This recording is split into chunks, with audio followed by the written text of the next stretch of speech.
युवाओं की मांग को लेकर के आए हुए सांसद घेराव में उपस्थित आपके बहुत प्रिय अध्यक्ष, मेरे छोटे भाई, बहुत ही जुझारू, जिनको मैं पिछले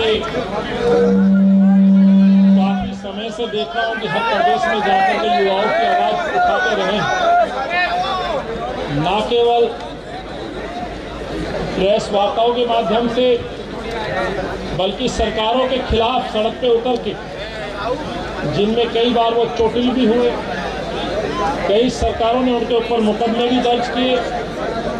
मैं भाई नीरज कुंदन जी को बधाई देता हूं कि आज आपने तमाम देश के युवाओं को यहाँ दिल्ली में आमंत्रित किया और इनकी समस्याओं को लेकर के इस तानाशाही सरकार, भाजपा और मोदी की सरकार के खिलाफ युवाओं की आवाज को बुलंद किया।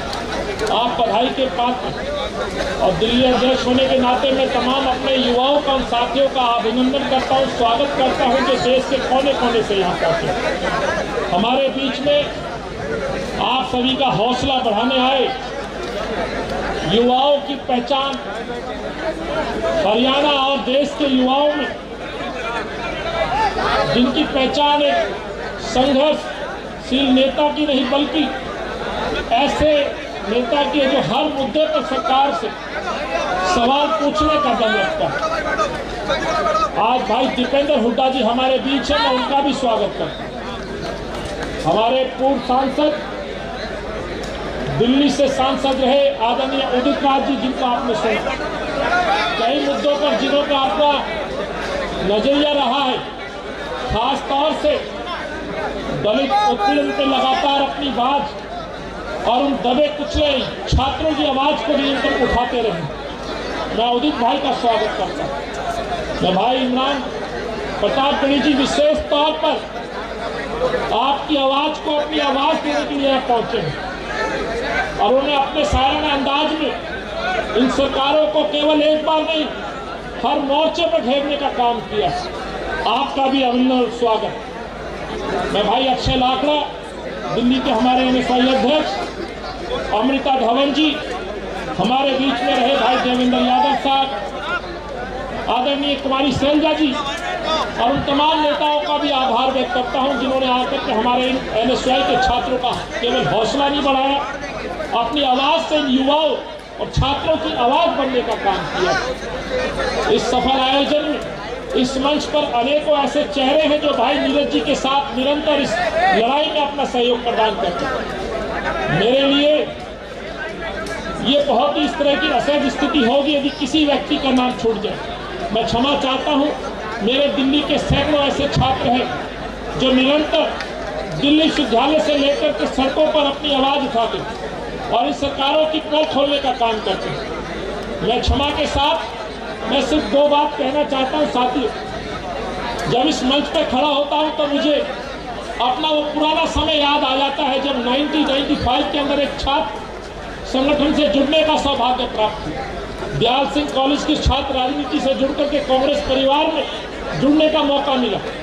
तब से आज तक इस सफर में इस अनुभव से कह सकता हूँ, NSY वो एक महान संगठन है, एक महान दल है जिसकी जो जड़ें हैं वो कांग्रेस पार्टी। उस कांग्रेस पार्टी की सोच में, उस महान नेतृत्व ने जब इस संगठन का निर्माण किया, इस सोच के साथ कि जो युवा हैं, जो छात्र हैं, जो कॉलेजों में पढ़ते हैं, जो कॉलेजों से निकल कर देश में, देश की तरक्की में जो अपना योगदान देते हैं, तो कहीं ना कहीं उनको भी वो मंच देना चाहिए। और आज इस गर्व के साथ कहता हूं कि मुझे इस संगठन में काम करने का मौका मिला। आज इस संगठन से सफर तय करते हुए आज दिल्ली कांग्रेस के अध्यक्ष के तौर पर मैं आज एक जिम्मेवारी का निर्वाह कर और इसके लिए अपने नेता और महान नेतृत्व को धन्यवाद देता हूँ। राहुल जी को, सोनिया जी को धन्यवाद देता हूँ और मेरे जैसे ही नहीं, भाई नीरज जी जैसे और कई साथी इस मंच पर है जो आज अलग अलग प्रदेशों में विधायक के तौर पर यहाँ बैठे।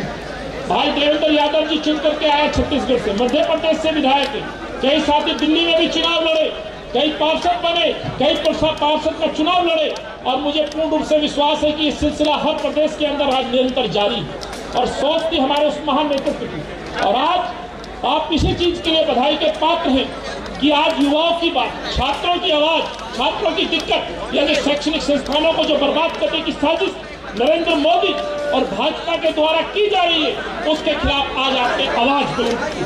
आप लोग बधाई के पात्र हैं, नीरज कुंदन जी बधाई के पात्र हैं, और बधाई के पात्र हमारा नेता राहुल गांधी जो संसद के अंदर लड़ाई लड़ते हैं। बधाई के पात्र है भाई दीपेंद्र जी जो वह संसद के अंदर ही प्रधानमंत्री से सवाल पूछने का काम करते हैं। बधाई के पात्र है हमारे वो सांसद जो देश के मुद्दों पर, युवाओं के मुद्दों पर सवाल पूछते हैं, और आज यही सवाल पूछने के लिए आज आप यहाँ आए हैं। मैंने देखा है नीरज जी का बयान, मैंने सुना है उनकी कई बातों को, जिसमें उन्होंने सबसे बड़ी बात कही है यदि नौकरी नहीं तो अपनी डिग्री वापस लो। ये मादा, ये हिम्मत यदि किसी में है तो इन छात्र संगठन के इन नेताओं में है, इन कार्यकर्ताओं में है। किस काम की है वो डिग्री जब इस देश के युवाओं को नौकरी ही ना मिले। आज इस प्रधानमंत्री की आंख खोलने का काम हमारा एनएसआई का संगठन करता है और उनसे सवाल पूछता है नौकरी नहीं तो डिग्री किस काम की। 2 करोड़ नौकरियों का वादा किया था, 2 करोड़ नौकरी तो छोड़िए साहब, आपने युवाओं को पकौड़ा तलने का आपने सुझाव दे डाला। आपके नेताओं ने युवाओं को, इन बच्चों को, इन साथियों को जिनके भविष्य हैं, जिन्होंने सपने देखे, उन सपनों को साकार करने की बजाय आप उनके सपनों को मारने का काम करते हैं, उनको दमन करने का काम करते हैं। और आज जिस तरह से विश्वविद्यालयों के अंदर जिस तरह से सिलेबस को बदलने की साजिश की जा रही है, शैक्षणिक संस्थानों में अपनी आरएसएस की सोच को डालने का काम किया जा रहा है, कहीं ना कहीं राहुल जी का जो कथन है इस देश के अंदर लोकतंत्र को खत्म करने की जो साजिश भाजपा ने रची है, आज देखा जाए तो हर मोर्चे किसानों की बात कही भाई दीपेंद्र जी ने। दीपेंद्र जी जानते हैं हरियाणा और पंजाब के किसानों के साथ साथ इस देश के किसानों का दर्द, इसीलिए आज किसान कहता है कि लोकतंत्र आज समाप्त हो गया। आज पत्रकारिता के कुछ साथियों से बात करूं तो वो कहते हैं कि लोकतंत्र खत्म हो गया है, और आज आपने सिद्ध कर दिखाया कि आज जिन मुद्दों को लेकर के आपने देश में भ्रमण किया नीरज भाई, आज ये इस बात का उदाहरण है। इतने हजारों की तादाद में इस समय पे इस संक्रमण काल में यदि यूथ यहाँ पहुंचा है, आज नौजवान छात्र यहाँ पहुंचा है, तो कहीं ना कहीं नरेंद्र मोदी भाजपा की सरकार निकम्मी साबित हुई है और इस लोकतंत्र को खत्म करने का काम नरेंद्र मोदी ने किया है। मैं ज्यादा समय न लेते हुए, काफी वक्त यहाँ मौजूद हैं, कई आपके साथी, कई छात्र नेता जो अलग अलग विश्वविद्यालयों के अंदर आप लोगों की आवाज उठाते हैं, छात्रों के मुद्दों पर अपनी आवाज उठाते हैं, उनके बीच में ज्यादा बना नहीं होना चाहता हूं। लेकिन एक बात जरूर कहूंगा साथियों, गौर करने वाली बात है, यदि इस देश के प्रधानमंत्री के वादों पर यदि छात्रों ने विश्वास नहीं किया होता तो शायद नरेंद्र मोदी आज देश के अंदर नहीं बैठे। लेकिन आज वाराणसी के अंदर एनएसयूआई के छात्र जिस तरह से जीत करके आए भाई दीपेंद्र भाई, वो वाराणसी जो देश के प्रधानमंत्री का अपना लोकसभा क्षेत्र है, आपने उसमें हराया है, और ये सिद्ध हो जाता है कि देश का प्रधानमंत्री हर मोर्चे पर विफल हुआ है। और यूथ के बारे में कहा जाता है ये वो जाबाज सिपाही है जिसने नरेंद्र मोदी देश के प्रधानमंत्री के किले में सेंध लगाई, और ये